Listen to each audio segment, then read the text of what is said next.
stand by his side, a united stand, fighting for truth across the land. With God as our strength, our spirits will soar. Truth and justice prevail forevermore.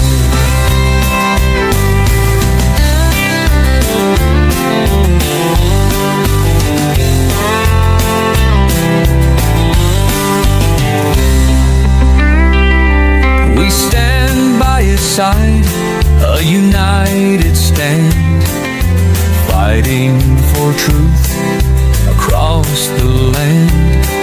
With God as our strength, our spirits will soar.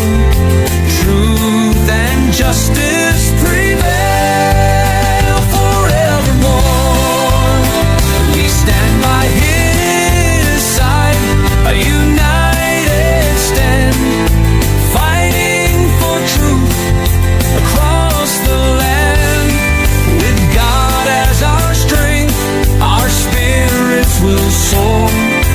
Truth and justice prevail forevermore. We stand by his side, a united stand, fighting for truth across the land. With God as our strength, our spirits will soar. Truth and justice prevail forevermore. Forevermore.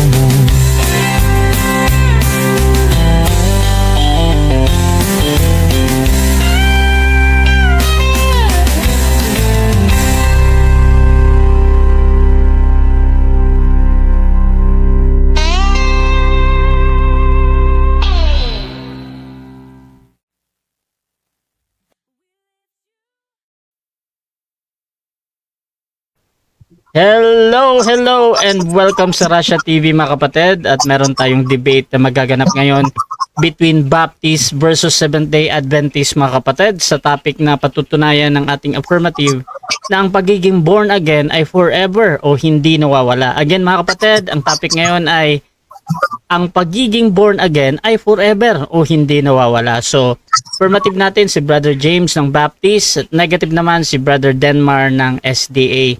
Sa ating setup ng debate mga kapatid, standard setup ito, yung ating 10 minutes presentation, 7 minutes sa pagtatanong, 10 minutes sa rebuttal, 7 minutes sa second cross, at meron tayong 5 minute na final conclusion. Mauuna si negative, mahuhuli si affirmative. Sa ating rules mga kapatid, meron tayong rule number 1, yung 20 seconds na sagot. Rule number 2, pili muna bago tayo magpaliwanag kung meron tayong categorical. Rule number 3, 10 seconds explanation kung wala doon ang sagot nyo or hindi nyo masagot ng direkta ang tanong. Rule number 4, sagutin ang tanong na naaayon sa tanong. Rule number 5, doon lang kayo magtanong sa inilatag ng katunggali during first course examination, pero sa rebuttal pwedeng itanong ang lahat. Rule number 6, dalawang warning lang galing sa akin, ay may disiplina yan. Rule number 7, isang objection lang at hindi at isang clarification lang din. Rule number 8, walang attacking naglalarawan sa physical na itsura ng ating katunggali. Kasama na din doon yung mga pagmumura na alam natin. Rule number 9, no challenge question. Ito yung mga tanong na kung mabasa ko or paano kung mabasa ko. Rule number 10, meron akong kapangyarihang magtakda ng mga bagong alituntunin pag ito lang naman ay kinakailangan. So mga kapatid, ang inyo palang nadidinig ngayon, ako si Admin Russia Vista mga kapatid. Ako po ay isang Catholic, one of the member ng Templar of Truth. At ako yung tatayong moderator, streamer, timer sa debate na ito. Naka-live tayo ngayon mga kapatid sa ating YouTube channel at Facebook ko sa Russia Vista. So sumasang-ayon ba ang ating affirmative sa lahat ng nabanggit? Yes po, Mr. Moderator. Sumasang-ayon din ba ang ating negative? Yes po, Mr. Moderator. Okay, so before natin simulan ng ating debate, syempre gusto ko muna kayong magpakilala sa ating audience at ano yung na-expect ninyo sa inyong katunggali. Unahin natin ang ating affirmative. Pakilala ka kapatid. Alright, Yatcha Shem Elohim, Mishwa Mashakahoga doon. Elohim Emet, Ako si Bro James, isang Christian Baptist apologist ng OBFD. Siyempre, pinupuri kong Panginoon for this opportunity na makaharap at makausap sa isang maginoong debate. Si Bro Denmar Santiago na isang kilala at bagitong apologista ng Seventh-day Adventist.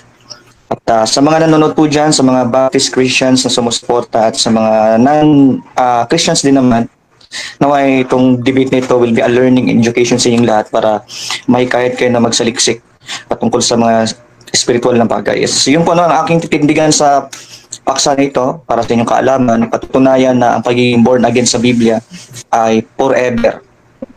At yan po ang affirmative na titindig ngayon. So, yun po, no? Glory to God. Okay, dako din tayo sa tututol naman. Pakilala ka, kapatid. Okay, sa mapagpalang gabi po sa inyong lahat, mga kapatid. Ang inyong pong malitalingkod, Brother Denmar Santiago, isang layman ng ating church at baguhang apologist ng Seventh-day Adventist. Mga kapatid, tayo po ngayon ay nagpupuri at nagpapasalamat at nagbibigay luwalhati sa ating Panginoon, sa isang Diyos na tunay, ang Ama, ang Anak at Espiritu Santo, sapagkat nagkaroon tayo ng pagkakataong maidepensa at tayo ay makatayo sa debate. Siyempre, doon laban sa ating kaibigan na si Brother James Orenciada, no? Actually, ito, ang tingin ko dito kay Brother James, mga kapatid, ay ito ay kalibel ni Hamskirig. Medyo mahirap yung ating magiging approach dito. Kaya mga kapatid, kayo po ay manood at subaybayan niyo po ito at kayo po ay pagpalain ng ating Panginoon at ipanalangin niyo po ang isang maayos na talakayan ngayong gabing ito. Back to you, Brother Rasha. Okay, mga kapatid, so simulan na natin ang ating debate. Please share yung ating live streaming ngayon. At kung gusto nyo yung mga ganitong content, ganitong pag-uusap, or magtag kayo ng mga friends ninyo, mga kapatid, para marami ang makapanood nito. So mga kapatid, again, ang topic ngayon ay patutunayan na ang pagiging born again ay forever o hindi nawawala. Brother James ng Baptist, your time start now, bro. Alright, maraming salamat po ulit, no? Bro Rush, moderate at sa another opportunity that I'm in DevCon again once more to participate in this kind of debate platform. At syempre po, Denmar Santiago, for your time accepting the challenge na ako mismo ang nag-hain. And ngayon, I'll just present some points. I think not that long points naman, pero I will make it sure na biblical. Una sa lahat, ang pinakapunto dito is kailangan ko maitayo or maitindig na ang pagiging born again ay forever. So do we have a certain verse? So itong pinaka-point, no? Is there a certain verse na mababasa natin na pagiging born again ay forever siya? At letra por letra ba itong mababasa sa Biblia? Well, I do believe yes. At kung ito man ay tututulan, well, it's fine. Kasi Biblia naman ang tinututulan, verse mismo. At ang malinaw na turo ng Panginoon. So let's go to that verse. No? Saan ba mababasa yun? Para sa kaalaman ng mga nakikinig dyan, itong salita ng Diyos sa unang Pedro, talata 1:23. Sa King James Version, as usual, Biblia na officially accepted ng mga Baptist ng King James Version. Ang sabi dito, born again or being born again, not of corruptible seed, but of incorruptible, by the word of God, which liveth and abideth forever. So, ang pagka-born again daw ay hindi sa pamamagitan ng nabubulok na binhi. Kung dito daw ay isang hindi nabubulok or incorruptible. Sa panong paraan daw ang pagka-born again? Sa isang incorruptible daw na siyang salita ng Diyos. Na siyang mananatili magpakailanman. No? So, mananatili daw ang pagiging born again to the Word of God as an incorruptible seed. Yan po ay very clear. At kaya ako po tumitindig sa ganitong paksa kasi alam ko klaro. At kung meron mang tutol dito, well, maybe he can present a good case na magbigay siya ng opposite verse na mababasa na pagiging born again ay hindi mag-a-abide forever. at hindi siya sa incorruptible Word of God. Maybe I'm excited to hear such a verse to oppose the presentation. Now, I will also read an article mula sa kanilang official website dito sa Ellen G. White writings. Ina-accept naman nila ito. Dito sa chapter 51, ang pamagat ng book, The Acts of the Apostles. Chapter 51 ng parirala, praise yung parirala, a faithful under shepherd. So, basahin lang natin, no? According dito, when truth becomes an abiding principle in the life, the soul is born again, not of corruptible seed, but of incorruptible, by the word of God, which liveth and abideth forever. So even sa writings nila, ina-affirm na pagiging born again ay talagang forever. Ito po ay nasa kanilang official website na ang pagiging born again ay forever. So again, this is not me myself speaking. This is from their own textbook, which is the Bible has already confirmed it in the New Testament. Okay, another thing galing sa kanilang website din, sa Ellen G. White Writings, na makikita naman dito sa Fundamentals of Christian Education yung name. Chapter 43, ang parirala, Beware of Imitations. Ang sabi ng kanilang book dito, maybe I will read some portions kasi mahaba. So I'll start with such a leader, an angel expelled from heaven, these supposedly wise men of earth may fabricate bewitching theories, which to infatuate the minds of men. Paul said to the Galatians, who had bewitched you, that you should not obey the truth? Satan has a masterly mind, and he has his chosen agents by which he works to exalt men, and to clothe them with honor above God. But God is clothed with power. He is able to take those who are dead in trespasses and sins, and by the operation of the Spirit which raised Jesus from the dead, transform the human character, bringing back to the soul the lost image of God. Those who believe in Christ Jesus, or Jesus Christ, are changed from being rebels against the law of God into obedient servants and subjects of His kingdom. They are born again, regenerated. So ang pagiging born again ay regenerated daw. At alam naman natin yung salitang regeneration, mababasa sa Titus chapter 3 verse 5. For through His mercy, He saved us through the washing and by the rebirth of the Holy Spirit. So, nagkakaroon ka ng regeneration ng Holy Spirit, kaya ka born again. At ito daw yung pagiging born again, regenerated. Now, meron bang mababasa sa Biblia na ang pagiging born again, na siyang regeneration daw, na siyang nasa Titus na hindi ayon sa mga gawa, through the Holy Spirit? Ang Holy Spirit ba ay mananatili forever? Of course. Second verse, John chapter 14 verse 16. And I will pray the Father, and He shall give you another comforter. Mananatili ba ito o mawawala? That He may abide with you forever. Forever ang pananatili ng Holy Spirit, na ito ang Holy Spirit na ito, kapag ipinanatili sa atin, we are regenerated. At yun ngayon daw ang pagiging born again according sa kanilang fundamentals of Christian education. Chapter 43, Beware of Imitations. So we presented a good case, and I'm so excited kung paano niya ito i-refute. Kasi I do believe inaagrihan ng kanilang book ang nakalagay sa Biblia na forever nga ang pagiging born again. Isa pa sa sinasabi dito, they are born again, regenerated, sanctified through the truth. Tuloy ko lang yung pagbasa doon sa sinasabing chapter 43, Beware of Imitations, ng Fundamentals of Christian Education. They are born again, regenerated, sanctified through the truth. So, sanctification daw ang pagiging born again. Meron ba tayong mababasa na ang sanctification ay forever? Yes, of course. Hebrews chapter 10, verse 14. For by one offering He had perfected forever them that are sanctified. Take note, guys. According sa kanilang book, ang pagiging born again ay sanctified, sanctification. At ang sanctification sa Biblia, sa Hebrews 10:14, forever, hindi temporary, hindi mawawala, hindi mare-remove. Okay? Anong patunay na pag sinabing forever sa Biblia ay hindi mare-remove? We do have a verse, Psalms chapter 125 verse 1. The trust, definition to ng Biblia, pag sinabing forever, hindi mare-remove. Psalms 125 verse 1. They that trust in the Lord shall be as Mount Zion, which cannot be removed, but abideth forever. So pag sinabing abideth forever, cannot be removed.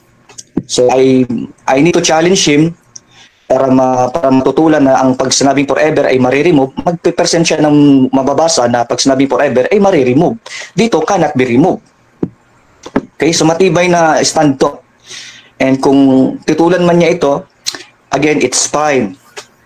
He can refute the verse sa Bible. So yun ang presentation ko lang, maikli lang. At I will allow him to ask me question so that makapagtanong siya. I think Bora siya, iwiwib ko na yung oras. Okay. So dyan nagtatapos ang unang presentasyon ng ating affirmative mga kapatid. Dako tayo sa unang pagtatanong ng ating negative. Brother Denmar Santiago ng SDA, 7 minutes bro. Your time start now. Okay. First question. Can we resist the Holy Spirit? Yes or no? No. Hindi siya mareresist na mawawala. Ang sinasabi sa Biblia, masasaktan natin ng kanyang emosyon, pero siya daw ay mananatili abided forever sa John 14 verse 1. So walang mababasa na mareresist siya forever at mareresist siya kaya mawawala. So wala pong ganun sa Biblia. Okay, sure ka sa New Testament? New Testament tayo New Testament. Sure ka sa New Testament na ang Holy Spirit hindi nire-resist? Sure ka talaga dyan sa sagot mo? Yes or no?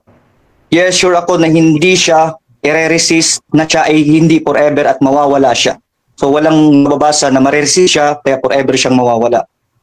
Wala po. Okay. Okay, so sabi mo, wala kang mababasa na pwedeng i-resist o maaaring i-resist ang Holy Spirit. Okay. Eto, confirmation. Pangatlong confirmation. Para sure. Di ba? Para sure tayo.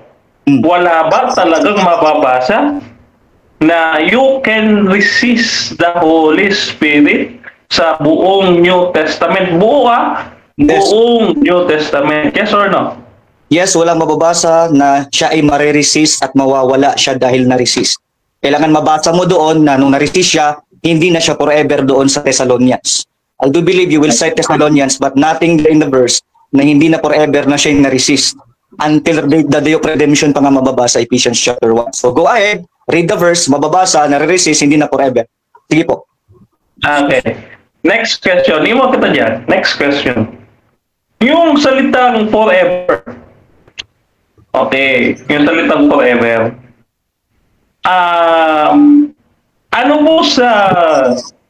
Ano po ang katumbas na Hebrew nung Greek word ng forever? Greek word? Yes. I have to search. Hebrew. Counterpart ng Greek. Kasi yung kanina, yung binabasa niyo po, sabi niyo kasi, yung Zion, cannot be moved, nandun po yung sa Old Testament. Kaya sa Hebrew ko po siya hinahanap. Hindi po sa Greek. Okay. No problem. So I have to answer, no? Meron sa Hebrew kasi na olam. May mababasang olam doon sa Hebrew na sinasabi mo ng Hebrew ng forever. Okay? So meron din naman dito no, na yung forever olam nga at saka abided iyasab. Okay, next question. Pagka ba sinabing forever, okay, sa Bible, sa Bible. Sa Bible. Yes. Pagka sinabing forever, or sabi mo kasi ginamit mo dito, ginamit mo dito yung word na everlasting. Okay, dito sa Old Testament. Okay. Ginamit mo yung word na everlasting. Pag sinabing everlasting, sa madaling salita, walang umpisa, walang katapusan. Yes or no? Yes, pagdating sa kaligtasan at pagdating daw sa hindi mare-remove, hindi siya mare-remove. Wala siyang umpisa, wala siyang wakas. Kapag pag-usapan removal, hindi. Pagka hindi removal yan, no, I think wala nga tayong mababasa na Pagka-removal ang usapan is hindi forever. Go ahead. Okay. Saan mo nakuha ang definisyon na yung everlasting o yung forever ay hindi nawawala o hindi natatanggal? Saan pong definisyon yan? Yes, sa Hebrew. Olam. Hebrew 5769, everlasting, remaineth forever, continuous, perpetually. O gusto mo sa dictionary, without end. Sa Cambridge Dictionary, for all time without end. So yun. So nag-abide forever, sanctified forever, born again forever by the word of God. Okay. Next question. So iwan kita dyan sa wordplay, no? Ngayon, susunod yung tanong. Sa buong Biblia ha, umaalis ba ang Holy Spirit sa tao? Yes or no? No, sa New Testament, no, abided forever. Kasi sa New Testament, siya ay abided forever na comforter. Okay, sa Old Testament, na hindi tumutukoy sa mga Christian, siya ay nananatili pa rin sa bansang Israel, pero yung anointing niya, pwedeng aalisin yung anointing niya. Next question. Okay, next question. So, sa Biblia, may mababasa rin tayo na nawawala yung Holy Spirit. Yes or no? Walang mababasa na nakalagay nawawala ang Holy Spirit sa kaligtasan. Pero again, yung kanyang anointing pwede niyang ilipat sa iba kapag hindi sumunod yung prophet na hindi Christian. Again, wag mo tama ang Old Testament prophets sa ministry ng Holy Spirit sa New Testament. You have to read to me sa New Testament kasi sa New Testament ko sinabing abided siya forever. So you have to present in the New Testament din na hindi siya abided forever. So I do believe hindi ko makakabasa ko ng verse. Okay. That's 1 minute. Okay. Next question, no? Sa madaling salita, dahil inaamin mo naman, sa Old Testament, yung mga prophets, maaaring bawian ng Holy Spirit. Yes or no? Tama, no? No. Wala mababasa na sila ay mawawalan ng Holy Spirit sa kaligtasan na mababasa letra por letra, nawawalang Holy Spirit doon sa kaligtasan mababasa sa isang talata sa kanila. Wala po. Again, anointing ang aalisin mula sa Holy Spirit. Pero yung kanyang pagre-remain, pag-i-stay sa bansang Israel, sa mga taon ng Israel, ng Diyos, andun pa rin yun. Hanggang sa ngayon. So, dapat basahin mo sa New Testament po na hindi na forever. I'm excited to have you find the verse. Okay. Brother Rasha, cleared na ako. Okay. Wait ko na yan. Okay, so dyan nagtatapos mga kapatid ang first cross ng ating negative. So dako tayo sa kanyang presentation mga kapatid. Pero bago yan, shoutout muna sa ating nasa live. Dito tayo sa kay Al Ascura. Ang SDA ay kampo ng 666. Sabi naman ni Pastor Ken Condino, di makapuntos. Sabi ni J. Lo, go bro James, palitadahan mo na yan, magbubuhos pa yan. Shoutout din mga kapatid kay Edwell Ortalesa, go bro Denmar. Kay Sirak Musa Yash, patay ka sa Epeso 4:30. Mawawala ang spirito pag pinighati mo. Kawawa na baptist ito. Shoutout din kay Noriel Cole Gabasa, kulang sa study sa word na forever. Hahaha. Shoutout din kay Pastor Jeramil, sasabihin ni Denmar ayaw ko maligtas eh. Shoutout din kay Prince Jumong ng JW, kulto daw. Darling May, Pinya Flor, si Bunga, Utro Mantong Bro James, mali-mali ang unawa sa mga talata ng Biblia. Shoutout din kay Norman De Jesus, disgrasya talaga aral ng mga Sabadista, Bro Denmar. Saan ka nakakita ng talata mawawala ang pagiging anak ng Diyos? Shoutout din kay Sister Amy Alfonso, but interesado ano stand ni Denmar. So mga kapatid, dako tayo sa negative first presentation, Brother Denmar Santiago. Set ko lang yung time mo, bro. Okay, nakikita yung screen ko, Brother Rasha? Yes, bro. Okay. Wait lang, bro. Ano ko lang, bro, ha? I-fix ko. Okay, suyo nga. Okay, suyo. Okay, bro.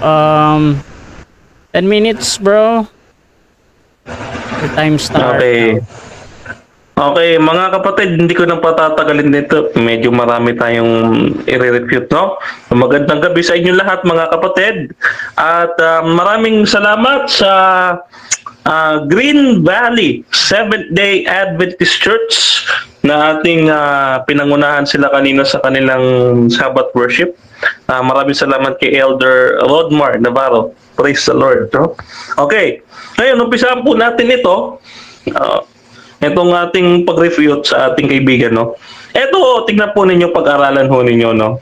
Ginamit niya yung 1 Pedro 1:23, no? Mapapansin, hindi ho nakadikit ito, ha? Tingnan niyo po, ha? Kukulayan ko, ha? Itong sinasabi niyang yamang hindi, sabi, pinakanganak kayong muli, ayan, no? Yan. Yamang ipinanganak kayong muli, hindi sa binhing nasisira kundi sa walang kasiraan, sa pamamagitan ng salita ng Diyos na nabubuhay at namamalagi. Ang ginawa ni Brother James ay CGCs. Bakit? Kasi yung nabubuhay at namamalagi, yung salita pala ng Diyos, hindi yung ipinanganak kang muli. Di ba? Ang ginawa niya ikinabit niya yung magkalayo. Letra por letra daw yun. Di ba? Sabi niya kanina, tinatanong kita, pwede bang i-resist ang Holy Spirit? Wala daw mababasa. Napakasaya ko. Happy days. Ha? You stiff-necked people, your hearts and ears are still uncircumcised. You are just like your ancestors. You always resist the Holy Spirit. Acts 7:51, no? 51, no? Madaling salita, sa madaling salita, pwedeng i-resist ang Holy Spirit. Pwede na lang i-resist ang Holy Spirit. Kaya nga po sa First Thessalonians, okay, babasahin po natin, mga kapatid, sa First Thessalonians 4:8. Ito, masaya ito, masaya. First Thessalonians 4:8, sabi po dito sa ating Bible, no? Ang sabi diyan, hindi, sabi diyan, wait lang, First Thessalonians 4:8. Paano ba ayan, sabi diyan, kaya't ang tumatanggi dito ay hindi tao ang tumatanggi, kundi ang tinatanggi niya yung Diyos na nagbibigay sa kanya ng kanyang Espiritu Santo. Ang madaling salita, sabi ni Apostol Pablo sa 1 Thessalonica 4:8, no? Hindi pala ang tao ang tinatakwil pagdating sa kaligtasan, no? Kundi yung tao ang nagtatakwil sa Holy Spirit. Ayun naman po pala no? Di ba? Brother James, no? Ang dami, ano sabi dyan sa Hebrews chapter 10 verse 29? You insulted the Spirit of grace. Mga Kristiyano yan. Ano pa sabi? No? They are rejected the purpose of God. No? Ayan, sabi dyan, you have fallen away from grace. No? You refuse to come to me. No? Ano pa sabi dyan sa yung mga talata na yan, di ba? Ito maganda. Ang sabi niya, siya daw ay natataka ng Holy Spirit forever. Okay. Expected argument, expected na po Pero meron pong sagot diyan. Katulad po nito. Tawag dito, yung Holy Spirit, no? Kinatatakot ni David na mawala sa kanya katulad ng pagkawala kay Saul. Psalms 51 verse 11, no? Ayan. And then, ganoon din kay Samson, no, sa Judges 16:28-30, ang sabi diyan, no, he did not know that the Lord left him. And iniwan siya ng Panginoon. So the Spirit of the Lord began to steer to him. No? Now, okay. So reputed na lahat, ano? Okay. Reputed na lahat. Oh. Eto, baba na tayo. Okay. Baba na tayo. Ano ba yung pagiging born again? Okay. Ito po, no? Tingnan natin, ano? Ano ba yung pagiging born again? Ano ba ibig sabihin pagka sinabi nating born again? No? Ano ibig sabihin ng born again? Ang pagiging born again ito, no? Ang sabi dito, ang pagiging born again, no, ay new birth, no, regeneration, washing of the Holy Spirit. However, there is certain conditions. May mga conditions po para ikaw ay ma-born again. For example, hearing the gospel, 1 Peter chapter 1 verse 23 and James chapter 1 verse 18, no? Number 2, believing in Jesus Christ, Romans chapter 10 verse 13, no? Number 3, repenting of sin, Acts 2:38, and receiving God's grace by faith, John chapter 1 verse 12, no? So this is, sabi dito, isinulat natin mga kapatid, it is a sovereign work of God, but one that requires a free and willing response from the human heart. God does not force regeneration on anyone. The Bible consistently presents regeneration as a response of faith. Response of faith, not as an arbitrary or pre-faith event. No? Hindi ho katulad din ng mga Calvinist na regeneration muna bago born again. Mali yun. No? Kailangan born again muna bago regeneration. Ha? Ano ba? Or dapat ba regeneration? Meron ho sila kasing pattern ng tinatawag nating order of salvation, yung Ordo Salutis, no? So, ang ginagawa nila, they are playing with the verses, sinahalo-halo nila, then they are mixing, no? They are cooking their doctrine, no? However, dito nakikita natin, nagbigay tayo ng 3 puntos. God initiates the Holy Spirit. Ito yung nauuna, no? Kino-convict tayo ng Holy Spirit, it draws and enables us. John chapter 16 verse 8 and John 6:44. Ito yung hilig nilang gamitin, ano?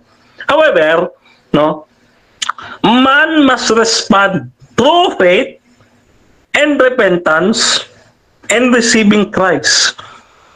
John chapter 1 verse 12 and Acts chapter 2 verse 38.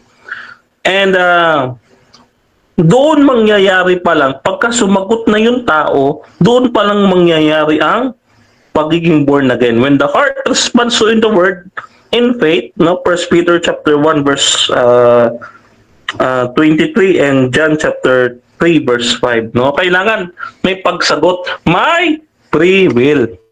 Ano ba yung free will, Brother Denmar? Okay. Ang free will ito, free will is God-given ability to human beings, no? And it's either to choose between right and wrong, accept or reject, love or rebel, or respond to grace or to resist, no? Tandaan natin, ang tao ginawa siyang moral agent, kaya hindi siya puppet o robot, mga kapatid. No? The love of God is not mechanical, but it is relational.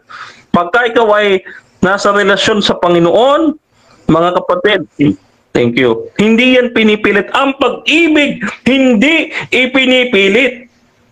Tanda na? Walang pag-ibig na ipinipilit. Kaya ako dito, makikita ninyo sa buong Biblia, no? Ginagamit ho ang free will. Pwede niyong tanggihan ng Diyos. Katulad sa Genesis 2:3. Si Adan at si Eva, perfecto silang tao, no? Pwede natin sabihin, born again sila, pero gumawa sila ng kasalanan, pinili nilang magkasala. So how can you explain that? No? How can you explain that? Sa panahon din ni Joshua 24 verse 15, choose May pagpili. May kondisyon. Isaiah chapter 1 verse 18, if you are willing and obedient, if you refuse to rebel, sa Revelation 3:20, if anyone hears my voice and open the door, may free will. So, ang Diyos, gusto kanyang baguhin. Ay, thank you. Okay, so dyan nagtatapos ang unang presentasyon ng ating negative. At dako tayo mga kapatid sa 7 minutes na first cross ni Brother James. Your time start now, bro. Ayun, thank you so much sa presentation, Bro Denmar. Una ko pong tanong is based sa inyo pong, I think, na banggit doon sa Acts 7:51. Sabi na stiff-necked people. My question here is this, ito bang sinabihan ng mga stiff-necked people?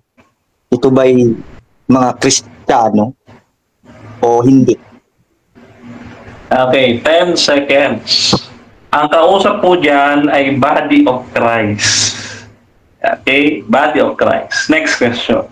Okay, so ang sabi mo, ang kausap, body of Christ. So, sabi sa 59, and they stoned Stephen, calling upon them. So, yung nag-stone kay Stephen, body of Christ ba yung nag-stone kay Stephen o hindi?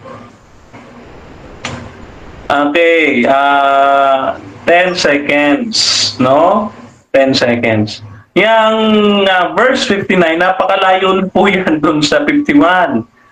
So, punta ka muna dun sa 51 sa nilatag ko, bago yan. I see. Alright, teka lang, Bro Rasha, pag sinabi mong 10 seconds, hindi siya mapipilit na ikaw. Yes, bro. Kahit anong sabihin niya dyan. So hindi natin siya pwedeng i-resist to. Okay. Clear naman. Just curious lang naman ako. Thank you for the clarification though. So, next question here, since ginamit mo Acts 7:51 na may nag-resist daw sa Holy Spirit, ito ba yung mga Hudyo ang nag-resist o hindi? Okay, 10 seconds. Ulitin ko, body of Christ nga po yan eh. Kasi ang body of Christ, nag-exist sa po yan, Acts 2. Di ba? Kasi kayo paniniwala nyo yan eh. Okay, so kina-clarify ko lang So, sinabi mo kasi na sila ay body of Christ. Yung kausap dito sa Acts 7:51 ng mga people, sila daw ay body of Christ. Now, kung sila ay body of Christ, sila ba'y Hudyo na body of Christ o hindi? Okay, 10 seconds. Ayon po sa paniniwala ng Baptist at ng mga dispensation, ang body of Christ nag-exist na Acts 2. So, paniniwala nyo. Ang sinasagot ko, paniniwala nyo. Reconcile po. So, sabi mo, itong mga stiff-necked people na nag-resist Holy Spirit, ito daw ay body of Christ. Ito bang body of Christ na ito ng mga stiff-neck na nag-resist ng Holy Spirit? Ito ba yung mga Sabbatarian na body of Christ o hindi? No. Bakit? Kasi nga, ayon sa Baptist dispensation, body of Christ yan, nag-exist from Acts 2. Tayo, naniniwala tayo, ang body of Christ nag-exist in the very last chapter ng Book of Acts. Next question. So, itong body of Christ na ito, sa Acts 7:51 na nag-resist kuno daw ng Holy Spirit, na body of Christ, So, hindi ito mga Sabbatarian o hindi ito mga Sabadista na body of Christ. Hindi. Okay. 10 seconds. Ayon po sa inyong paniniwala, Baptist dispensation. Kasi sa Baptist dispensation, may body of Christ na Acts 2. Whereas sa akin, wala. Okay. So, clarify ko Itong mga body of Christ dito sa Acts 7:51 na sinasabi mo na nag-resist ng Holy Spirit, body of Christ, yan ba Church of Christ? Kung body of Christ yan, Church of Christ ba yan o hindi? Okay, 10 seconds ulit. Paniniwala niyo po yun na may church na po dyan. Bilang Baptist dispensation kayo, Acts 2 pinaniniwala niyo, sa akin hindi eh. Diba? Next question, 10 seconds. Okay. Now, let's go doon sa number 3 na nilista ko, sinabi mo na, pag sinabi ng born again regeneration. Tama ba na yung regeneration is by the Holy Spirit? Yung Holy Spirit daw nag-regenerate, Titus 3:5. Tama ba? Ayon ka ba sa Biblia? Yes or no? Yes, syempre, Bible yun. Ina-accept ko yun. Pero yung unawa mo hindi. Ayun. Dahil ang pagiging born again, nawawala yan. Katulad nung kay Samson, kay David, kay Saul, no? Nawawala ang Holy Spirit. Okay? Next question. Okay. So sabi mo, pag sinabing born again, regeneration siya ng Holy Spirit. No, the question is, sang-ayon ka ba sa John 14:16 na ang Comforter will abide forever? Sang-ayon ka sa Biblia o tutol ka sa Biblia? Okay, 10 seconds. If hindi mo i-resist ang Holy Spirit, kasi may free will tayo eh. Pwedeng mawala, pwedeng hindi. No? Pero may free will Next question, tayo. 10 seconds. Okay. Tama ba ang Biblia na ang Comforter ay mag-abide forever? Tama bang Biblia o mali ang Biblia? Okay, 10 seconds, no? Tinatanggap natin ang nakasulat, pero hindi yung pag-uunawa mo. Kasi may free will tayo. Pwedeng i-resist ang Holy Spirit. Acts 7:51, no? 51. So tinatanggap mo yung, sabi mo tinatanggap mo yung nakasulat. At ang nakasulat ay Comforter will abide forever. So tinatanggap mo yung nakasulat na ang Comforter will abide forever. Tinatanggap mo yung nakasulat ayon sa sagot mo, yes or no? Okay, 10 seconds. Mag-a-abide forever kung mag-a-abide ka rin forever. Kung pipiliin mo mag-abide forever. Pero kung hindi ka mag-abide forever sa Holy Spirit, wala sa Holy Spirit. Next question, 10 seconds. Sa John 14:16, sino daw dito ang mag-a-abide forever? Sino? Okay, sino mag-a-abide forever? 10 seconds. Okay. Proceed lang. Sino mag-a-abide? Pareho. Covenantal relationship nga po eh. Kailangan, kung ang tao hindi aalis. Next question, 10 seconds. Okay. Next question. Okay, so tama ka nga na ang Comforter mag-abide forever. Tama ka nga o mali ka? Okay. 10 seconds. Proceed. No? Ang tama po, yung Biblia. No, wag ako. Hindi natin usapin dito ako. Ang usapin natin yung Next Bible, question. kung tama ba. Next question, 10 seconds. Tama ba yung sagot mo na ang tama, Biblia, hindi ikaw? Tama ba yung sagot mo, yes or no? Okay. 10 seconds, no? Tama po yon in the sense na ang Bible ang final authority. Hindi Next ako. Hindi question. naman ako kasi Pope eh. Next question, 10 seconds. Okay. So tama ka nga na tama ang Biblia, hindi ikaw. Tama ka nga, yes or no? Okay. 10 seconds. Yes! Tama talaga ako at balik ka. Kaya kasi nag-resist ang Holy Spirit. 7 minutes time. Okay mga kapatid, so dyan nagtatapos ang ating first stage ng debate at shoutout muna sa ating nasa live. Shoutout kay Jonex Chong, hahaha hindi daw siya tama. Shoutout din kay Love Galimbas Samukas 10 seconds. Shoutout din kay Jo Marie Magdael Unato. Okay, 10 seconds. Shoutout din kay Joshua Carvantes. Kung nawawala, useless ang Holy Spirit sealed. Shoutout din kay Jimmy Revada Todas SDA. Hahaha. Shoutout din kay Pastor Ken. Wala na, bagsak agad, di makaharap ng diretsyo. Shoutout din kay Sunny Gosyo. Yes or no lang. Shoutout kay Pastor Jeramil. Ba't ka mag 10 seconds? Hindi naman pala ang tanong. Shoutout din kay Noriel Cool Gabasa, 1 Timothy 4:1, pag tumalikod, nawawala na yun. Shoutout din kay Joshua, dito kay Alan David, yung kay David ang nawala, di ang salvation, kundi yung joy of salvation. Shoutout kay Mateo Parenas, 10 seconds. At dito kay Junjun, shoutout sa'yo bro. So tuloy-tuloy tayo dito at rebuttal, Brother James, ng Baptist, your time start now bro. Thank you bro Rush. Bro Denmark, thank you din po no. Yeshua Mashiach Hagedol at Sheshim Elohim, glory to God, Christ alone. So guys, makikita ninyo guys no ang kanyang sagot. Sa lahat ng ating tinanong sa kanya, walang sagot na kategorikal, lahat napunta siya doon sa kapit patalim na 10 seconds. Bakit alam niyo bakit 10 seconds? Kasi maiipit siya eh. Alam niya sa kanyang sarili, ipit na ipit siya sa tanong. At may mga policy siya, which is nakakahiyang sagot.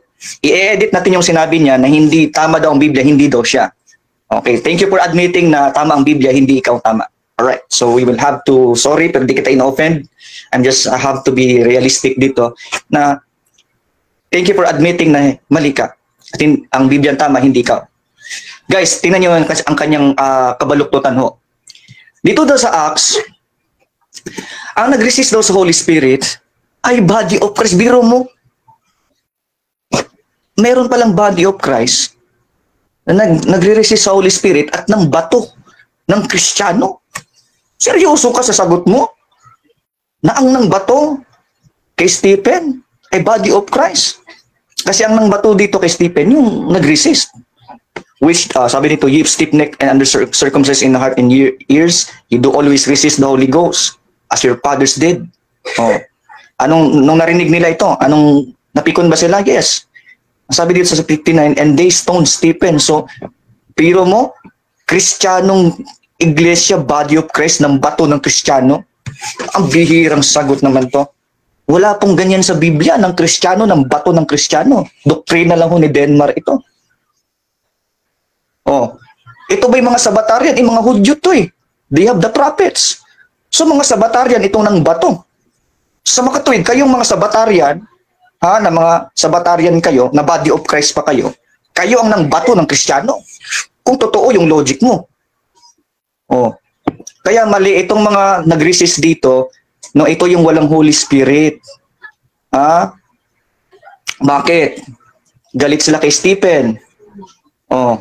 Binato Kristiyano. Oh, kaya hindi to mga regenerated eh.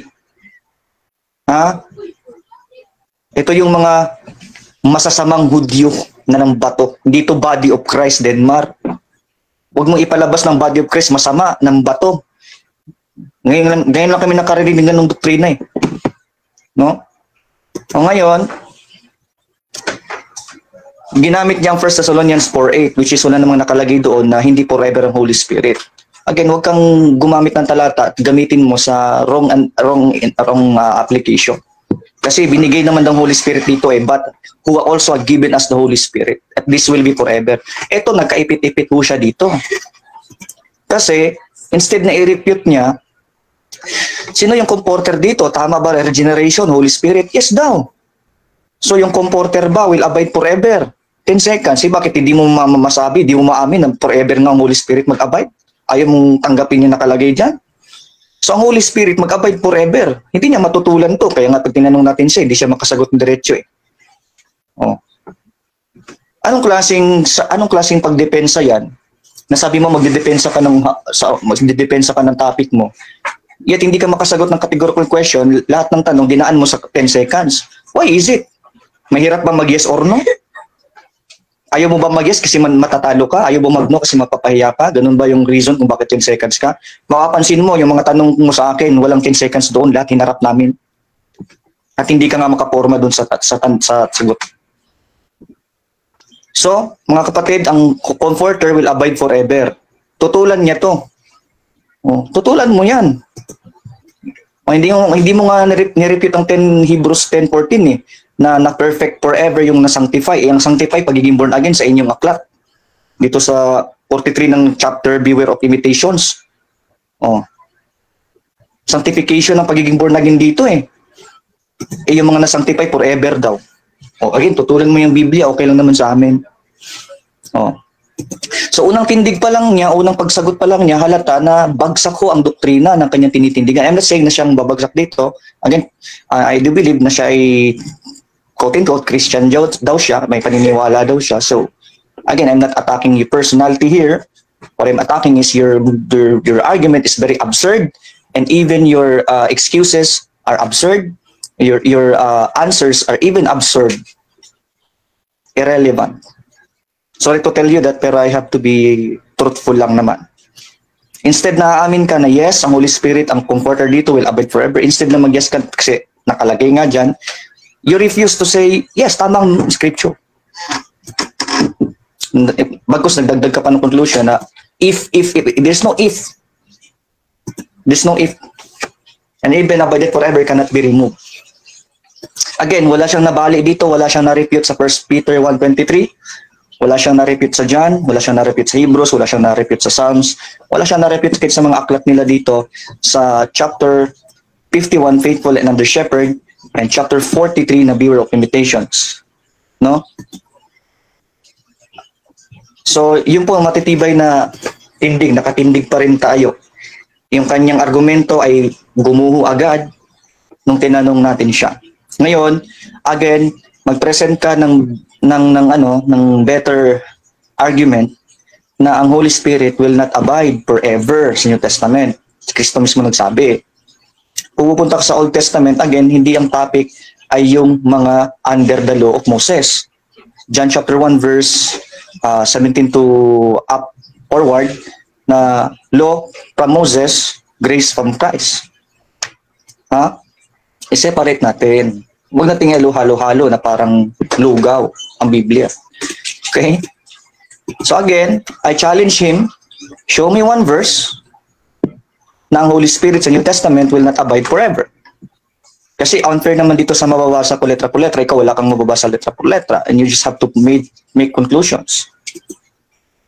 So you have to present.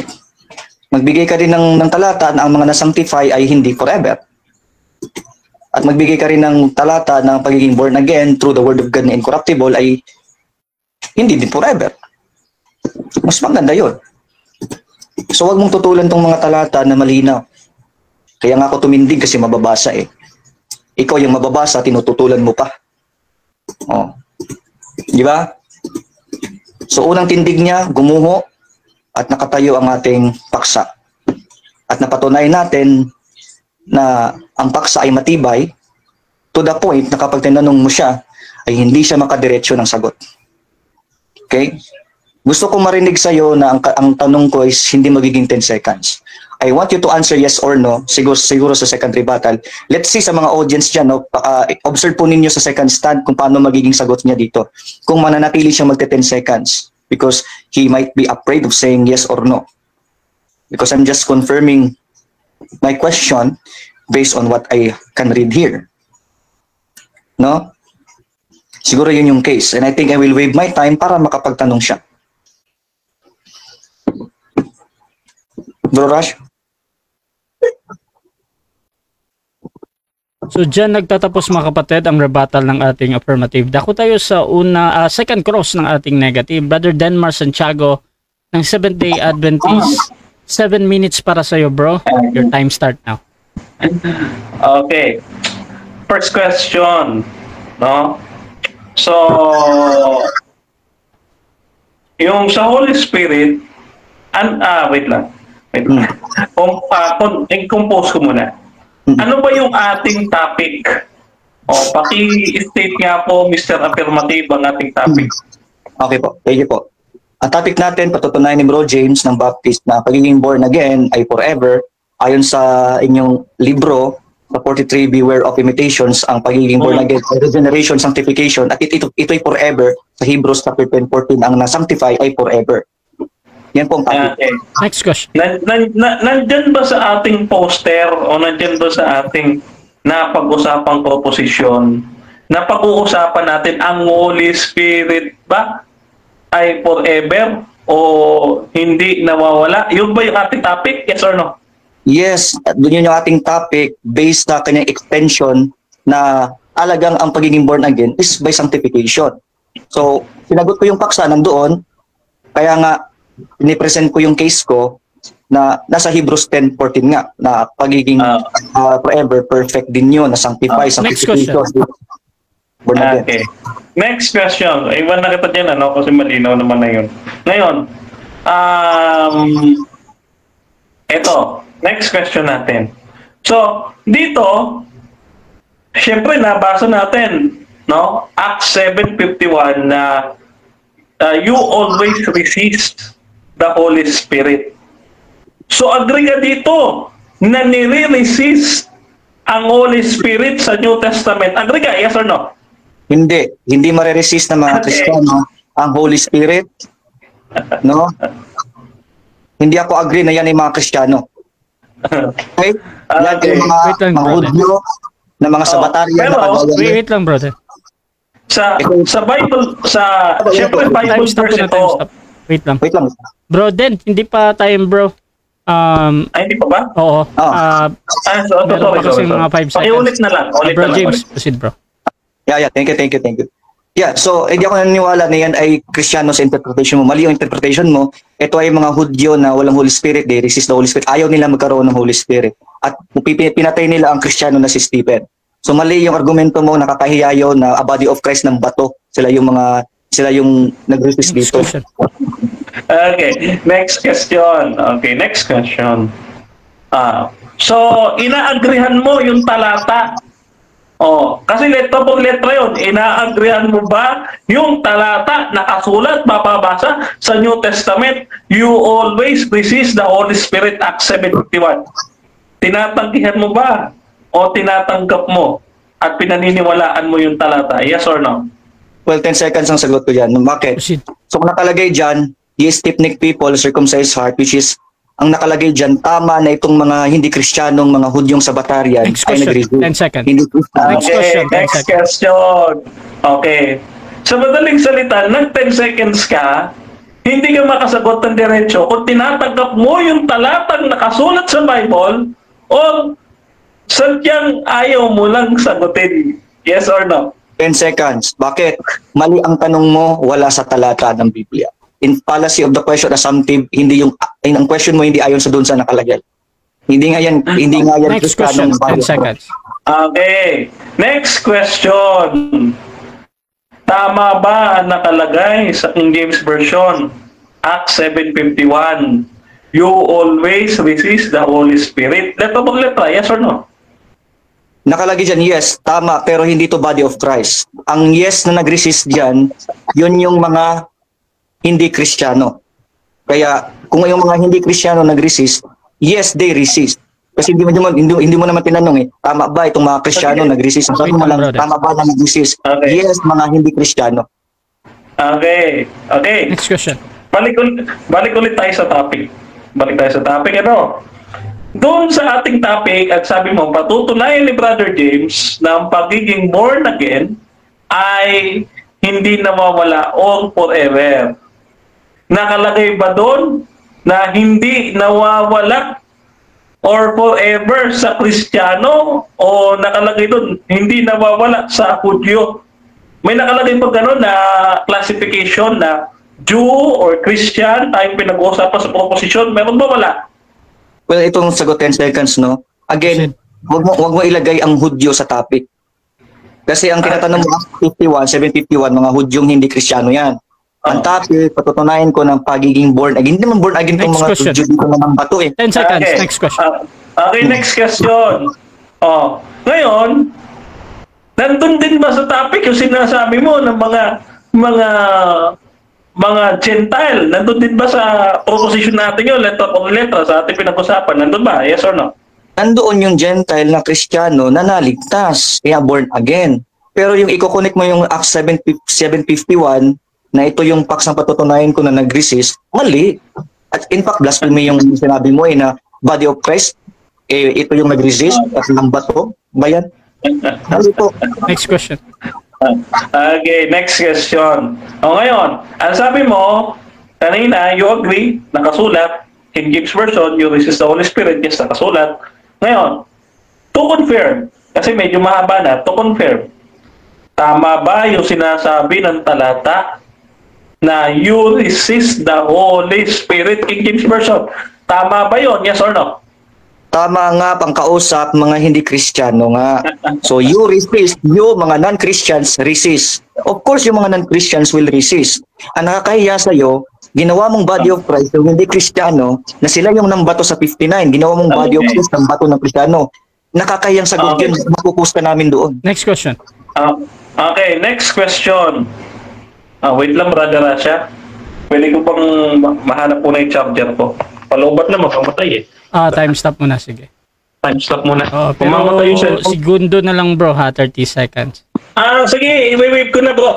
Sige, so dyan nagtatapos ang ating second cross mga kapatid. At before natin puntahan yung ating rebuttal sa negative habang meron din siyang hinahanap. Shoutout muna mga kapatid kay John Ray Diong Bautista. Ngayon lang ako nakanood ulit tapos ito pa ma-encounter ko, 10 seconds. Shoutout din kay Mark Anthony, di tulad sa'yo tumitindig bilang RCC Ruben. Shoutout din kay Finn Valor, Body of Christ nag-resist sa Holy Spirit. Sunny Gueco, ano ba naman yan Denmar? Sabi naman ni Erwin de la Cruz, kung galit kayo sa 10 seconds, make sure na wag nyong gamitin. Shoutout din kay Rodolfo Caballero, tama yan sa talata din, Mar. Nag-resist talaga sila, kaya hindi sila mga Kristiyano o mananampalataya eh.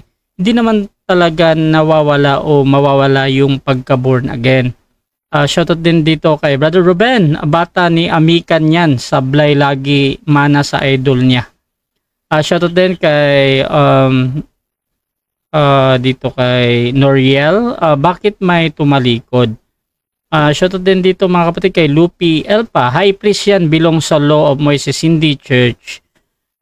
At dito din mga kapatid kay Rodrigo Progroso, si Denmar naman di pa nauunawaan, pinipilit pa rin.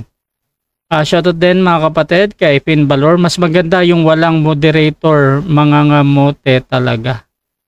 Shoutout din kay Brother Jeramil Amlon, Pastor, tama si James sa 10 seconds kasi fallacy ang punto ni Denmar. Shoutout din kapatid kay Gavino Mendoza, lupit talaga ni Bro James.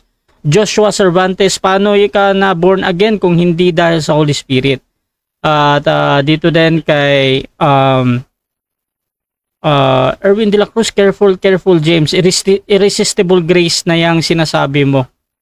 Shoutout din kay Rodrigo Progroso, di ka naman maborn again kung wala kang Holy Spirit. At dito din kay Norman De Jesus, dapat palitan pangalan ni Denmar Santiago na Mr. 10 Seconds. At okay, so Broden, wala si Brother Denmar, tawagan muna natin. Call natin ulit si Brother Den. Ayan, pumasok na siya. Okay. Nandito Okay, na. bro. So, 10 minutes sa yung negative rebuttal, bro. Okay. Time start now. Thank you. Okay. So, mga kapatid, ito maliwanag po, no?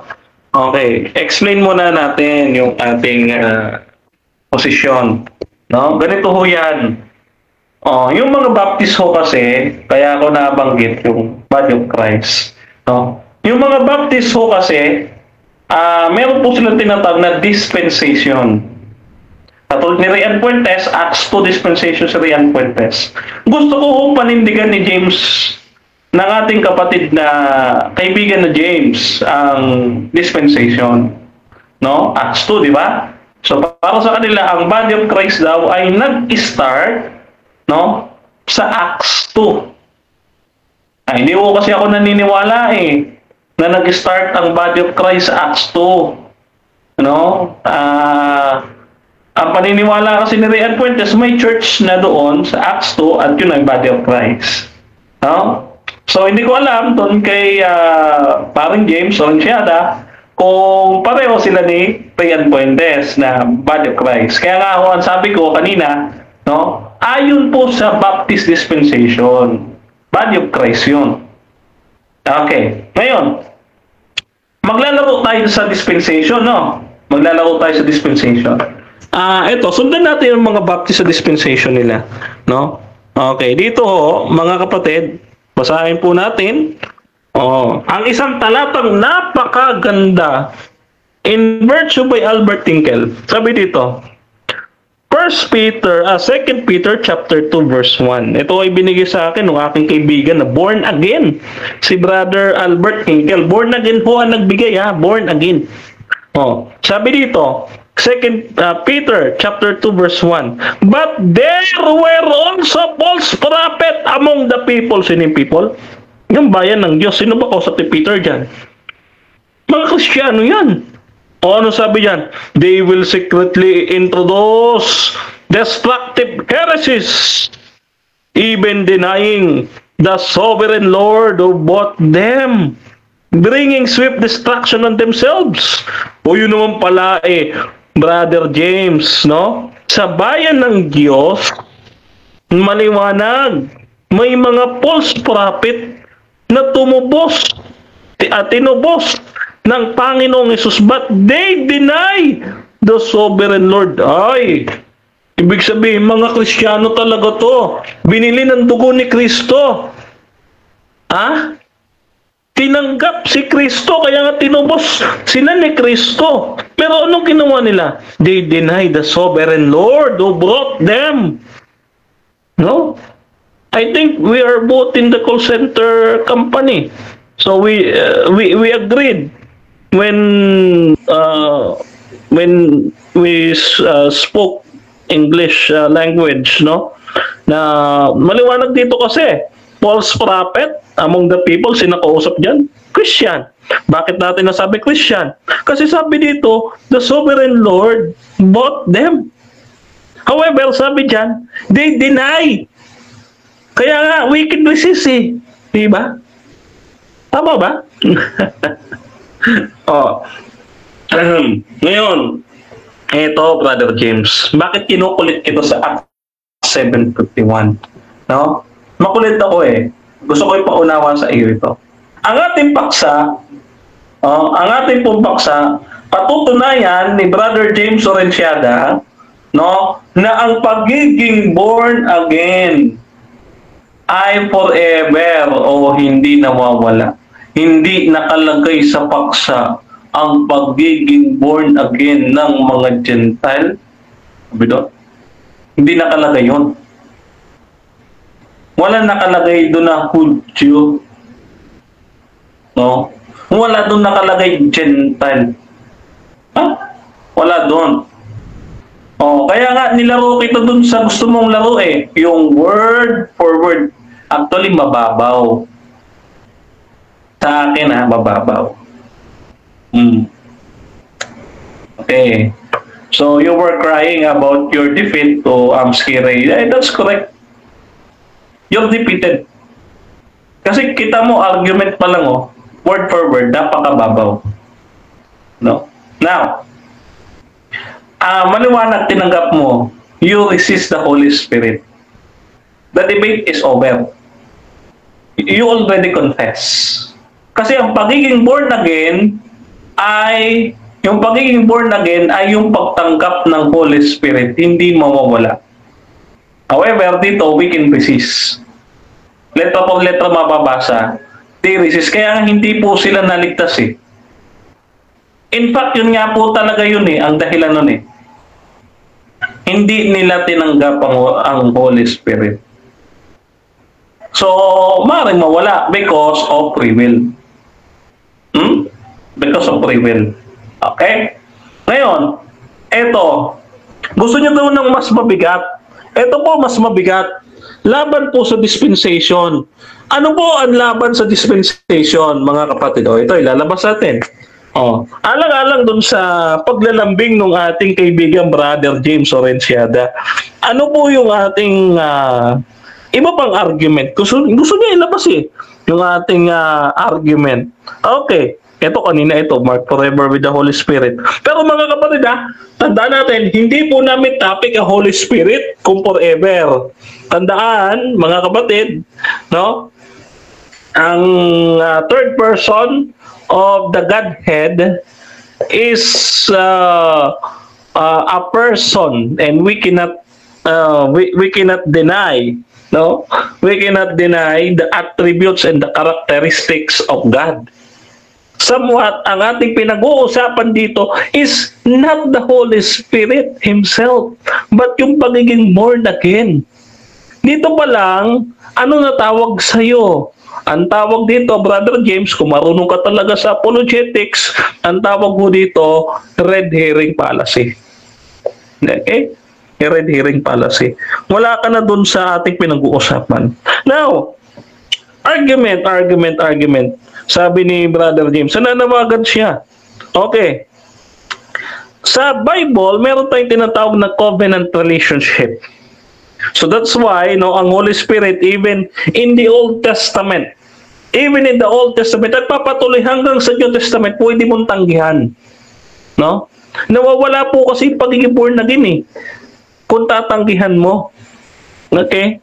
Kaya nga meron sabi gusto kong bumait pero hindi ko magawa. Kasi nandyan Nandyan yung biyaya ng Panginoon na magbabago sa iyo pero pwede mong tanggihan. No? Sa Bible kasi, when you say covenant relationship, Siguro may girlfriend ka naman, siguro, Brother James. Meron kayong kondisyon sa isa't isa. No? Katulad ng Diyos, ang sabi ng Diyos, Exodus chapter 19, verse 5 to 6. If you obey me, if you,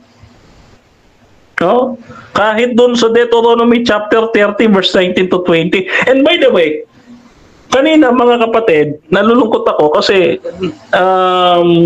gusto ko ilabas si James Orenciada, yung malakas. Yung malakas sa debater, hindi yung panay lang tanggi.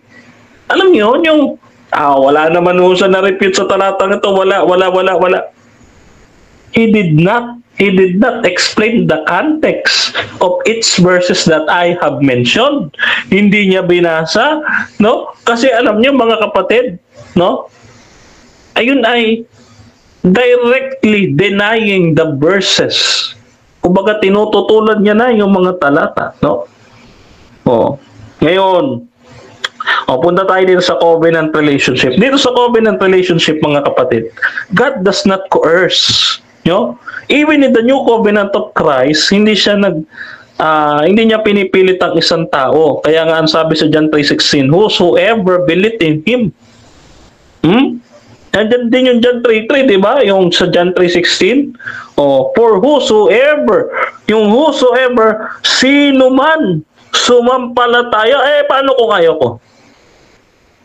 No. Wala kang magagawa. Wala magagawa ang Diyos kasi hindi siya namimilit. No? Hindi siya namimilit. So God does not force a person to enter or to stay in the covenant. No? Love cannot exist without the freedom to choose or to reject. No, ganun ho ang relationship natin sa Panginoon. Pwede mo siyang itanggi, no? Kaya dito, okay. Diyan ako, moderator, 20 seconds na lang, wave na.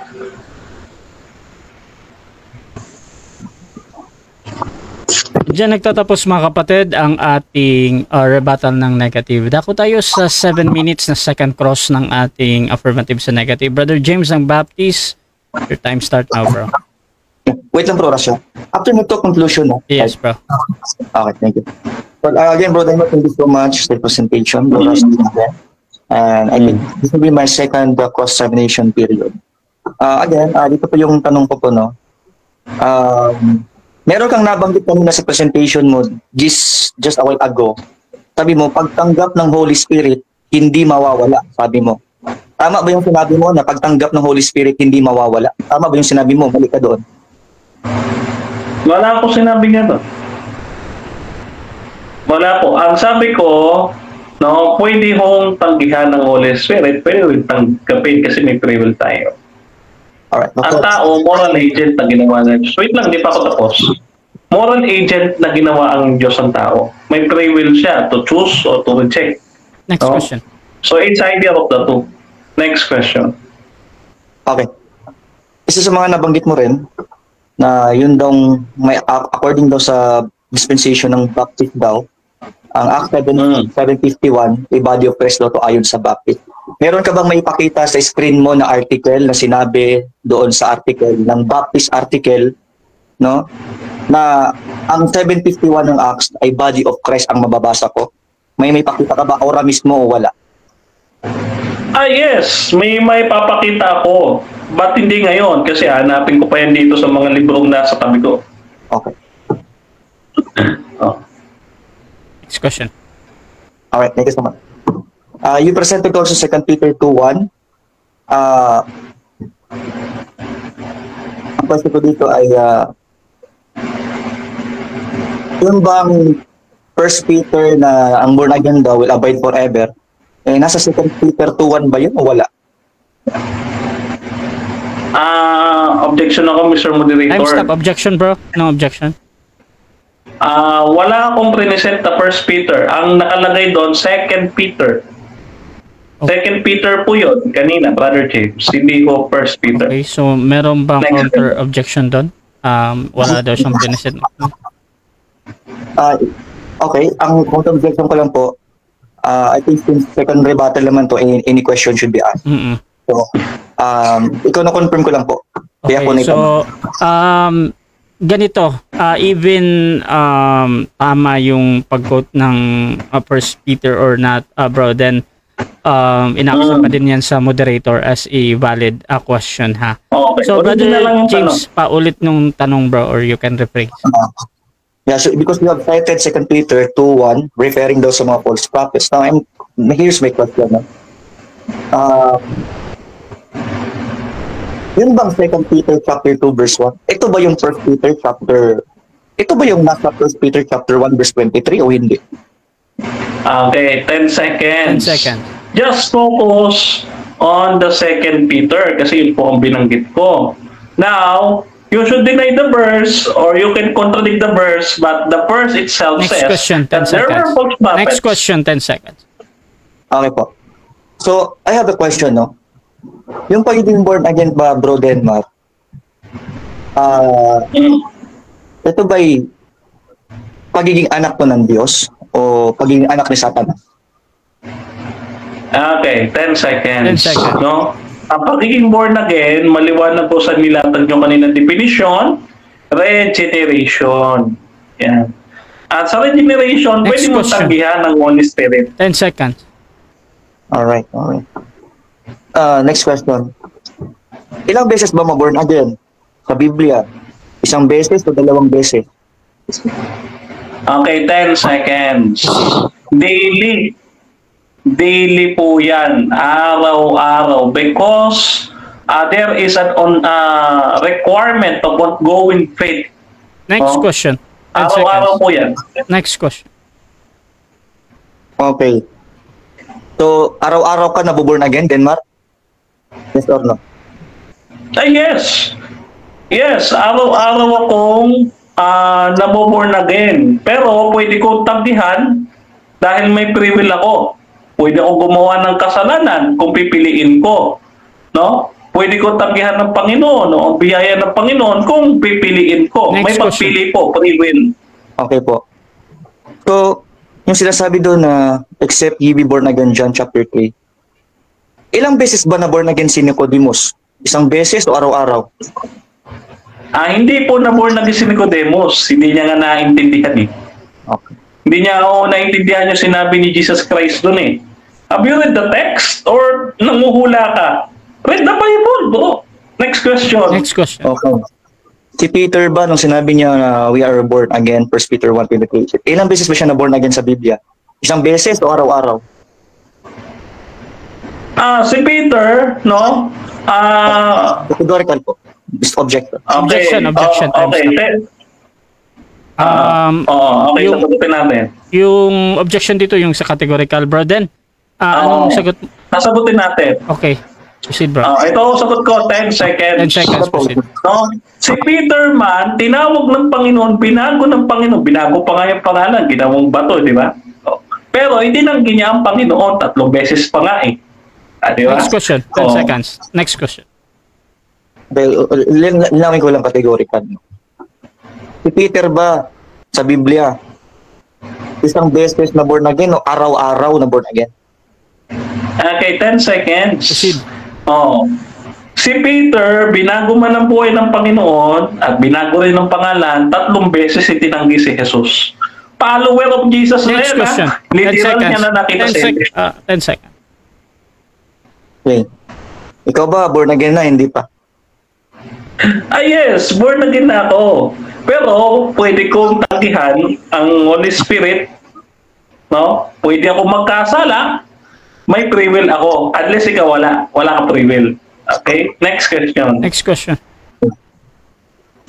So, pag ikaw ay nagkasala, nawala pagka born again mo. Yes. Yes, ang pagiging born again kasi regenerated, malinis sa kasalanan. Pagka kayo nagkasala, nag-struggle ka sa kasalanan, mawawala na ho yung Holy Spirit. Katulad do kay David, katulad kay Saul, kay Samson, no? Ganun po 'yon. Next question. Next question. Last 50 seconds. Nung na-born again si Peter, nawala ba ang Holy Spirit sa kanya o hindi? Yes, kaya nga naging matamlay si Peter, gusto niya bumalik sa pangingisda eh. No? Pero pinalakas ulit siya ng Panginoon, pinag-pray siya ng Panginoon, sabi niya, pinag-pray na kita, Peter. Sabi niya ganon. Kaya si Peter, 3 beses niya dininay ang Panginoon. Okay. So, nung nawala ang pagka-born again ni Peter, na-born again siya ulit. Yes! Pinag-pray siya ng Panginoon ni-bless siya ng Panginoon. Sabi niya, ikaw ang gagawin kong pastor ng aking mga tupa. John chapter 21 verse 17, di ba? So, binigyan ulit siya ng pagkakataon ni Jesus na sumunod sa kanya. Next question. So, hindi forever ang pagiging son o pagiging time. 7 minutes time. Yes! So, Time na. Okay, so dyan nagtatapos mga kapatid ang ating second stage ng debate. At ako tayo sa final conclusion, pero bago yan, shoutout muna sa ating napaka-alive na audience mga kapatid. Meron tayong halos 440 live comments dito. Yung nababasa ko lang, yung nahagip ko sa dashboard, meron tayong halos 80 live viewers sa ating YouTube. Meron tayong halos 10 live viewers dyan. So, shoutout mga kapatid dito sa ating nasa live. Joash, Picaru daw. Shoutout din kay Erwin de la Cruz. Puro kwentong barbero na lang ang tanungan. Shoutout din kay Norman de Jesus. Araw-araw ipinangpanganak ng Diyos si Denmar. Shoutout din kay Charles. Mas lalo ka na. Bulaan. Joshua. Shoutout din kay Sony Goyko. Shoutout din kay Rodrigo Progoso. Pambirang reasoning yan. Shoutout din kay Jill Akain. Nasaan mababasa yan? Sabi naman ni Finn Valor, 1 Peter 1:23. Jonel Eneria, indwelling ang Holy Spirit. Uy, pambihira. Shoutout din kay Dino Diaz, talo si Denmar. Okay, shoutout kay Pastor Dino again. Shoutout din kay Gavino Mendoza. Kung ang free will lang ng tao ang mag-iingat sa salvation niya, mawawala talaga yan. Pero kung ang perfectong Diyos ang nag-iingat, hindi yan mawawala. 1 John 5 verse 18. At shoutout din kay Erwin de la Cruz. Si James may free will sa umpisa pero sa huli wala na. Shoutout din kay Jo Marie Magdael Onato. Nawawala pa? Question mark. Shoutout din kay Pastor Ken Kundino. At dito kay Fernan Abalos. Wala na, ipit na Bro James. Shoutout din mga kapatid kay Kuwagaroteos, Noriel Cool Gabasa. Yes, araw-araw. At dito din mga kapatid kay Joash at kay eto sila na to. So mga kapatid, tuloy-tuloy lang tayo dito at dito sa final conclusion na ito. Mauna si Brother Denmar Santiago bilang negatibo na ang pagiging born again ay forever o hindi nawawala. Brother Denmar ng SDA, your time start. Kita ba screen ko, moderator? Wala pa. Nako, teka. Paki-stop mo na yung time. Wala pa. Okay, wait lang Sige. Bakit ganun siya? Okay na? Yan. Nakikita na. Wait lang I-fix ko lang yung screen. Thank you. Ayaw mo? Bakit ganun? Wait lang bro para sige.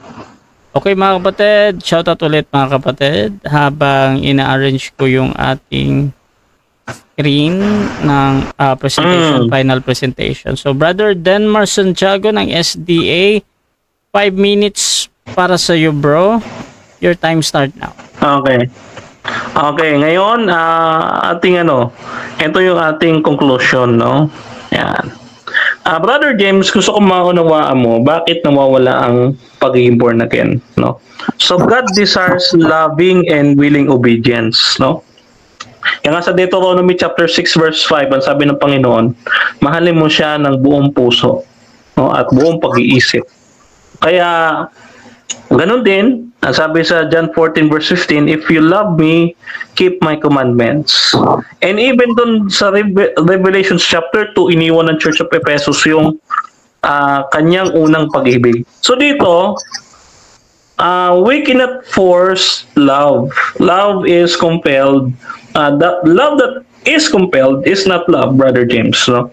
So tayo mga tao, we humans have free will as God created us as a moral agent capable of making real choices with real consequences. No? So the truth is central in the Bible's teaching about love, obedience, sin, judgment, and covenant relationship. Yung binabanggit ko kanina sa inyo. No? Sa covenant relationship, Brother James, no? Bagaman ikaw ay binago na ng Panginoon, pwede mo pa rin tanggihan kasi hindi namimilit ang Diyos dahil may free will po yan. No? Kaya nga sabi, hinahawakan tayo ng Diyos, pero tayo ang hindi humahawak. No? Kaya dito, in-expect ko sana gagamitin mo yung mga talata ng Osas, pero you don't. I don't know why. No? Pero nakahanda tayo dyan. Sabi dito sa John 15 verse 6, if anyone does not abide in me, nakakabit na kay Kristo, no? Nagbago na buhay ng isang Kristiyano, pero ano pa rin siya? No? Okay. Sabi niya, if anyone does not abide in me, nakakabit na po yan kay Kristo, no? So, hinahawakan tayo ng Diyos, pero hindi niya tayo pinoposas na wala tayong magawa. No? And this is the verse that I should be thankful kay Brother Albert Tinkle na isang born again. No? Sabi niya kasi, 2 Peter chapter 2 verse 1, but there were false prophets among the people. Who are this? Ito yung tao ng Diyos, bayan ng Diyos, the Christians, ang kausap dito. They will secretly introduce destructive heresies, even denying the sovereign Lord who bought them, bringing the destruction on themselves. So dito, Brother James, no, these were Christian na mga false prophet. Bakit Christian? Kasi they are bought by the blood of Jesus Christ. However, they deny the Lord who bought them.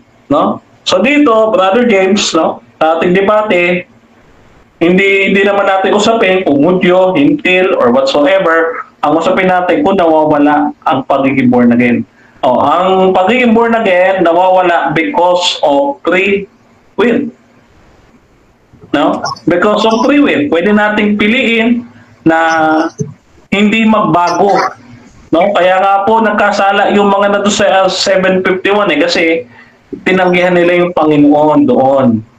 No? They resist the Holy Spirit. That's why. No? Kaya hindi sila naligtas. No? Hindi dahil Hudyo sila kaya hindi sila naligtas. That is what you call hatred on the Jews, yung ginagawa po ninyo. No? Yan. So ngayon, tayo hindi naman tayo racist, no? Kahit ang Diyos maliligtas, alam naman natin yan. Kung tatanggap sila sa Panginoon, yun po ang kondisyon. Dahil may privilege. No? Ngayon, napatunayan mo natin, we can resist the Holy Spirit, yung Acts 7:51. No? Letra po yun. Kung gusto lang ni Brother James sa letra po, walang problema. Dapat sana kineyboard na lang natin. No? Kasi kung gusto mo letra, meron naman. But, hindi natin usapin dito kung Jew o Gentiles. No? Basta usapin natin dito, ang tao may free will. Kaya nga po sa aming fundamental beliefs, meron po kaming daily justification. Ibig sabihin, daily kang magbabago kasi ang kaligtasan hindi po one-time event yan. Yan po ay proseso. 2 Corinthians chapter 1 verse 10. Proseso po yan. Natatapusin ng Panginoon, Philippians chapter 2. Tatapusin ng Panginoon yan on the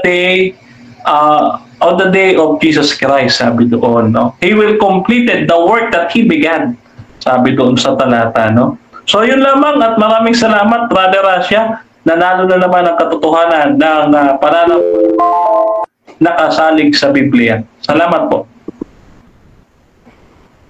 Okay. So dyan nagtatapos mga kapatid ang final conclusion ng ating negative, Brother Denmar Santiago, at ako tayo sa final conclusion din ng ating affirmative sa kanyang pinatutunayan na ang pagiging born again ay forever o hindi nawawala. Brother James ng Baptist, your time start now, bro. Alright, di siya masyakoge doon si Elohim. Salamat po no, sa conclusion, bro Denmar. So ngayon, I'll just have to first ipa-plansya yung mga flaws ng kanyang arguments kanina. And he was using 2 Peter chapter, I think it was chapter 2. Sinasabi kasi doon na false prophet. Does this mean na sa Diyos ito? Maling conclusion po yan kasi pag sinabing false prophet po mga kapatid, ito po hindi sa Diyos. Ang sabi po dito sa 1 John chapter 4, verses 1 to 3, Beloved, believe not every spirit, but try the spirits whether they are of God, because many false prophets are gone out into the world. So ang sabi dito, and every spirit that confesseth not that Jesus is come in the flesh is not of God. So hindi daw sa Diyos yung mga false prophet. So again, ang Biblia, ang false prophet ay hindi sa Diyos. So mali ang conclusion ni Denmark na false prophet ay sa Diyos. Okay? Yung sinasabing bot doon, yun ay ang Diyos ay sa kanyang parable, yung ano doon, yung bot is yung siya ang nag-provide ng kabayaran sa lahat ng sangkatauhan na kailangan tanggapin ng lahat, whether unbeliever o hindi, dapat tanggapin ng provision. Ngayon, yung sinasabi niya na yung pagiging son ni Peter ay hindi daw forever yon.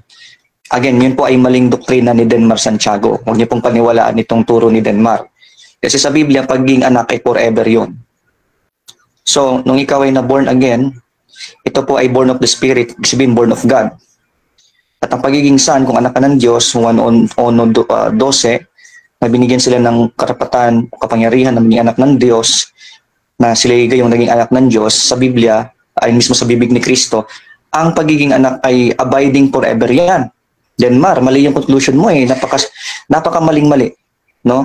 Kinontra mo ang John 8:35 na sinabi dito, and the servant abideth not in the house forever, but the son abideth forever. So, pagiging anak, forever yun, Denmark.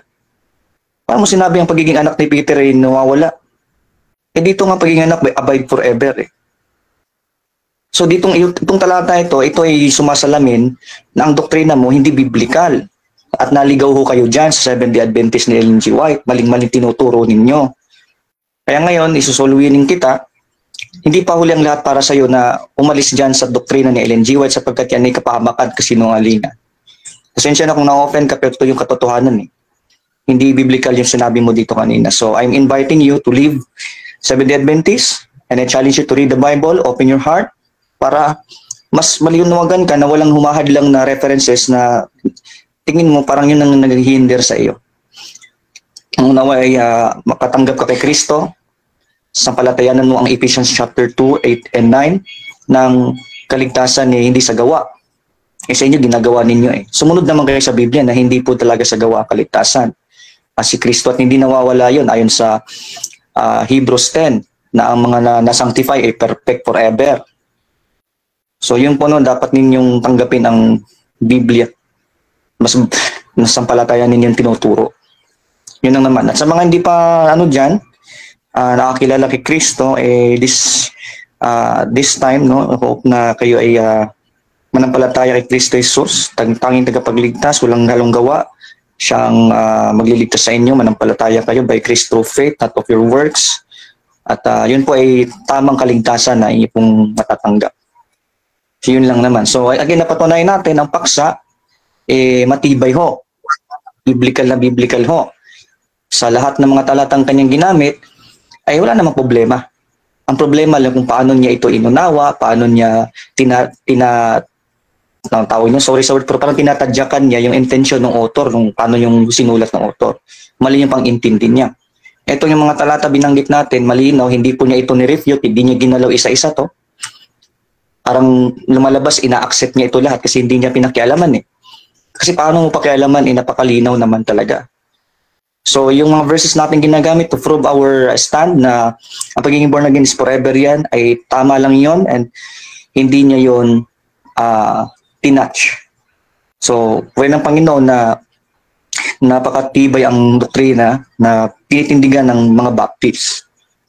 Ayun. So, nawa magising si Bro Denmark. Kung lulobin ng Diyos maging Kristiyanong Baptist ka, abay welcome ka ho. No? Na mag-aral or so magsuri dito sa Kristiyanong Baptist. Yun lang. God bless and glory to God. Okay. So dyan, nagtatapos ang debate natin between Baptist and SDA, mga kapatid.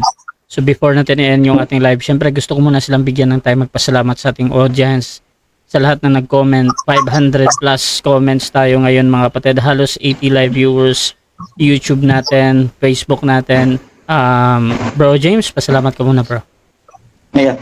Una sa lahat, pinapasalamatan ko ang Panginoon sa opportunity na talakay kami kung anong stand naming mga baptiso na napatunayan naman po natin. Thank you po sa platform na ito na nag-accommodate ng ganitong talakayan. Of course, thank you Bro Rasha na siyang namamahala sa Rasha TV, pwede sa oras. Bro Denmar, thank you din sa yung pagdalo dito. Alam ko ay kayo galing parang sa church, may activity ka. So, nagbigay ka ng oras para matuloy yung ating debate.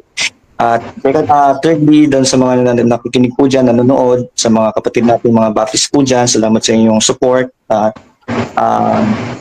Hope na hindi po kayo dyan, no? At yung iba din mga hindi pa Baptist na nakikinig po dyan, ay na-educate po kayo, no? Na-encourage namin kayo na pag-aralan ang katotohanan at napakagandang platform na to na gamitin sa mga ganitong pag-uusap. Thank you po sa family dyan, sa mga ka-OBFD ho namin na nakikinig dyan. No, thank you sa inyong pag-support. At yun lang po, no, Bro Ras, maraming salamat and God is good. Thank you, Dan. Brother Denmar, pasalamat ka, bro. Okay, unang-una, pinapasalamatan natin ang nag-iisang Diyos, ang Ama, ang Anak at ang Espiritu Santo, no? Kaya naman mga kapatid, lahat ng luwalhati, parangal, papuri at lahat ng pagtataas sa Kanya, mga kapatid, yung lahat ng kaluwalhatian, all glory to God, no? All praises and thanksgiving to Him, no? Hindi po sa akin, no, mga kapatid. Ako ay instrumento lamang ng Panginoon. No? Kaya mga kapatid, pinasasalamatan din po natin kayo. Lalo-lalo na ang sumusuporta sa atin, patuloy na sumusuporta sa atin, ang Advent Biblical International Ministry. Yan, yung aking pinakamamahal na ministry. At yun din sa ating mga kabisayaan dyan sa 3E Media, mga kapatid. Ano? Marami po salamat at dagang salamat sa inyong mga ikaigsuonan sa aming mga kapatiran ng mga Bisaya, no? At ayan nga, suot-suot ko yung uniforme ng 3E Media, no? Maraming salamat. Ayan. So, pinasasalamatan din natin siyempre yung aking DevCon family, no? Kasi lagi natin kausap yung DevCon. Sasanay na tayo sa conversations dyan sa DevCon, no? Lalo na sa aking friend, best friend ko yan kahit medyo babakbakan kami minsan. So, aking best friend to si Albert Hinkel, yan. Special mention na yan, at ganoon din kay paring Jumong ng Saksiniho ba? Maraming salamat doon sa ating minsan ay nagkakausap tayo about Holy Spirit. Salamat Okay. Ngayon, pinasasalamatan din natin yung ating mga supporters, mga followers sa YouTube at sa Facebook at doon sa ating Facebook page na ayon sa nasusulat. Mga kapatid, tama po si Brother James pagdating sa apologetics, yung pag-ikayat niya sa inyo. Napakinggan ko yung kanyang live stream na nakaraan. He is inviting you to focus on apologetics. Ganun din sa Adventist, mga kapatid, no? I am calling your attention to study the scriptures. Ayun naman yung sinasabi ng Bible to study the scriptures. Kaya I am thinking pinasasalamatan ko rin si Brother James ito sa ating debate kasi naghamon ulit siya. Actually, hindi ko naisip, hindi ko na-expect that the day will come na makukross ulit yung landas namin sa debate. But maraming salamat doon sa iyong paghamon. No? And I hope that this is not the first, this is not only the last, pero meron pang mga kasunod. Maraming salamat sa pambansang debater, moderator, streamer, Brother Rasha ng Rasha TV, no? At yun po, maraming salamat mga kapatid, kayo po ay aking iniwanan sa mapagpalang kamay ng ating Panginoon. Patuloy kayo sa mampalataya na si Kristo'y namatay, si Kristo'y muling nabuhay, at si Kristo'y muling babalik sa wakas ng panahon. Kaya mga kapatid, si Kristo'y malapit na, tayo po'y maghanda na. God bless you all. God bless Brother James and God bless Brother Rasha. God bless po sa lahat. Okay, Rasha TV, gusto din mo pasalamat sa lahat ng sumusuporta at laging naniniwala pa din sa ating pagmomoderate. At kung gusto nyo sumali sa ganitong gawain, pwede kayong mag-PM sa akin or maghamon man sa dalawang ito. Nandito si James, kilala natin to, at si Brother Denmar din. At baka gusto nyo makipag-debate din sa kanya sa mga ganitong kagaya nito mga kapatid. Basta sumasang-ayon lang kayo sa lahat ng aking rules mga kapatid, lahat ng kondisyon din ng ating mga debatista kasi meron yan, depende yan sa kanila so mga kapatid. So pwede nyo akong gamitin as moderator sa inyong nalalapit na debate. So please subscribe yung ating YouTube channel Rasha TV dahil nandun lahat ang debate natin kung gusto nyo balikan. At sa aking Facebook din, paki-follow na lang ako mga kapatid para lagi kayong nakasubaybay sa mga podcast at debate dito sa akin platform. So maraming salamat mga kapatid. And this is Admin Rasha ng Rasha TV. Debaters Convention, isang malaking shoutout dyan. Lalong-lalo na sa CEO dyan, si Brother Sispo at yung ating admin, co-admin si Brother Albert din. At saka nandyan din si Brother Denmar at saka sa ibang tropa. So maraming salamat. Good night everyone. Admin Rasha Vista mga kapatid. And we're out.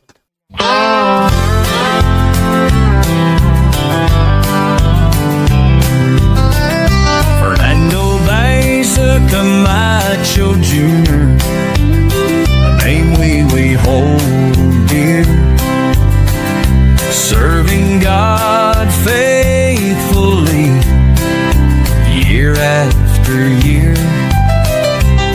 a beacon of hope shining ever so bright, guiding us forward with all of his might. We stand by his side, a united stand, fighting for truth across the land. With God as our strength, our spirits will soar. Truth and justice prevail forevermore.